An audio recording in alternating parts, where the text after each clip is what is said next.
दास को याद आया शहनशाह बाबा अवतार सिंह जी महाराज साध संगत में एक उदाहरण दिया करते थे कि एक गुरसिख जो साध संगत में प्रसाद की सेवा करता था, जो भी प्रसाद कोई लेके आता तो वो सत्संग की समाप्ति के बाद सबको वो प्रसाद बांटता था। तो 2-3 दिन तक जब वो नहीं आया सत्संग में तो गुरु साहब उसके घर चले गए और वो क्या देखते हैं, वो बीमारी से तड़फ रहा है, उसके शरीर पर बड़े बड़े दाने निकल आए। तो गुरु साहब कहने लगे कि गुरसिख जी महाराज, प्रसाद बहुत स्वाद था। आपको पता है वो माता जो प्रसाद लेके आई थी वो क्यों लेके आई थी? उसके बच्चे को माता चिकन फॉक्स निकली थी, चेचक निकली थी और वो अपना दुख बांटने के लिए प्रसाद लेके आई थी, कड़ा प्रसाद भाई, ताकि संगतों में ये प्रसाद बांटूंगी तो थोड़ा थोड़ा हर एक को हल्की हल्की खारिश होगी, मेरा जो दुख है वो बांटा जाएगा। तूने उस दिन देखा भी देसी घी का हलवा है, थोड़ा थोड़ा तूने सबको दिया और खुद तूने बहुत ज़्यादा खा लिया। तो उसका असर ये हुआ कि तूने बीमारी को खुद बुलाया लालच में आकर। भाव समझाने का शहनशाह बाबा अवतार सिंह जी का ये था, ये जो गुरु घर का, चाहे वो प्रसाद है चाहे वो माया है, ये महाराज कृपा करो प्रसाद के तौर पर लेते हैं तो ये प्रसाद है, और कहीं लालच बचा के कुछ महाराज कुछ इससे और ही फिर कर बैठते हैं हम, तो उसका रिजल्ट बहुत बुरा होता है। ऐसे ये तो एक प्रसाद है, और जो मिशन की माया, जो धर्म की माया होती है, अगर इसका कोई गलत इस्तेमाल कर लेता है तो नंगार बचा के रखे, सच्चा पातशाह मेहर करे महाराज। क्योंकि दास को वो पुरातन एक बात याद है, एक महात्मा टूर पर गए, प्रचार टूर पर, और वहाँ किसी महात्मा ने उन प्रचारकों को नमस्कार की होगी भी, ये शहनशाह बाबा अवतार सिंह जी को आप नमस्कार दे देना। बाई चांस क्या हुआ कि वो जो प्रचारक था वो अभी लौटा नहीं, लेकिन वो पहले आ गए किसी कारण दिल्ली, जिन्होंने नमस्कार की थी, और बाबा अवतार सिंह जी को कहते हैं कि मैंने वो जो प्रचारक महात्मा आए थे उनको नमस्कार की थी आपको देने के लिए, उन्होंने आपको दे दी है? तो आगे से बाबा अवतार सिंह जी कहते हैं हाँ, उन्होंने मुझे दे दी, मुझे मिल गई। हालांकि वो प्रचारक अभी वापस नहीं लौटा था,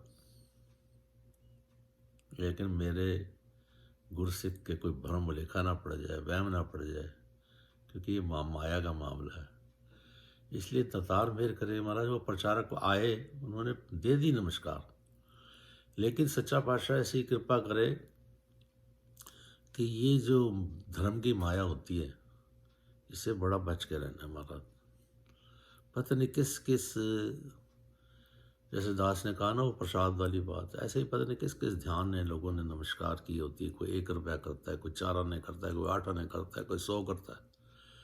किस किस रूप में महाराज सच्चा पातशाह मेहर करता है, नमस्कार लोग करते हैं। तो इसका नमस्कार का सही प्रयोग हो, जैसा भी मॉडल, चाहे वो डिस्पेंसरियाँ बन रही हैं, अस्पताल बन रहे हैं, और अपनी मर्जी से अगर गुरु किसी को माया देता है वो हमारे लिए सुखदाई है। लेकिन दातार मेहर करे कि कभी ऐसा लालच में ना पड़े। ये माया अगर हम इस्तेमाल कर लेते हैं तो फिर दातार मेहर करे महाराज सच्चा पातशाह कृपा करता है, फिर कई ऐसे कष्ट दुख हमें ये देकर जाती है। क्योंकि नमस्कार की जो माया, धर्म की माया होती है, ये तो महाराज सेवा में ही लगे तभी ठीक रहता है, कभी लालच में ना आए। क्योंकि दास को याद है वो 2004 में जब यहाँ सतगुरु बाबा हरदेव सिंह जी महाराज आए और पहली बार उन्होंने यहाँ मॉन्ट्रियल में कमेटी बनाई, हम सातों मेंबरों को पास बिठाकर बहुत कुछ समझाया, वो जिसमें कि एक ये भी पॉइंट था कि कोई भी आपकी संगत का कोई भी गुरसिख जो है आपको माया का हिसाब पूछ सकता है और आपको बताना होगा, क्योंकि ये सब ट्रांसमेंटली काम होना चाहिए। तो सच्चा पातशाह मेहर करे महाराज। माया जो होती है महाराज, कहते हैं ना माया हुई नागनी सभी को, ये सबको महाराज डस लेती है, कोई नहीं छोड़ती है, जितना मर्जी बड़े से बड़ा क्यों ना हो महाराज। माया से बच के रहना है। सच्चा पातशाह कृपा करें। अपना कर्म करके जो खाते हैं वही सुखदायी आनंददायी होता है। जैसे वो महात्मा पुरातन सुनते हैं ना स्टोरी, कि कैसे एक महात्मा लंगर में रोटी खाया करता था, तो किसी ने शिकायत कर दी, तो वो फिर महात्मा महाराज लकड़ी जो लाता, एक लकड़ी देता लंगर में, एक लकड़ी को बेच के फिर वो महाराज गुजारा किया करता था, फिर लंगर खाया करता था। तो दातार ऐसी कृपा करे महाराज। बातें तो बहुत छोटी छोटी होती हैं, लेकिन महाराज इनका जो रिजल्ट होता है, गुरु के हर वचन में महाराज ऐसी ताकत होती है, ऐसी रहमत कहीं ना कहीं छुपी होती है। तो जैसा गुरु चाहता है महाराज वैसा हम अपना जीवन जिएं। और गुरु हमेशा यही चाहता है मेरा हर गुरसिख जो है वो सुखी रहे, आनंद में रहे, कोई ऐसा कर्म ना हो जाए जिससे, क्योंकि कई बार हम इंसान से तो छुपा लेते हैं, यहाँ तक कि गुरु से भी छुपा लेते हैं, लेकिन निरंकार से नहीं छुपा सकते। बहुत कुछ हमने इन सालों में देखा है। अनेकों ऐसे जो महाराज राजा से रंक बने हैं। ये तो हमेशा सबको महाराज रंग से राजा बनाना चाहता है। तो दातार कृपा करे महाराज, सच्चा पातशाह मेहर करे। जो भी गुरु के आदेश उपदेश आते हैं, तन मन धन से महाराज इसकी सेवा करते चले जाएं। दास को ऐसे ही ध्यान में आज ये बात आई, तो दास ने सोचा ये दास आपसे शेयर करे। प्यार से कहना, धन्यवाद।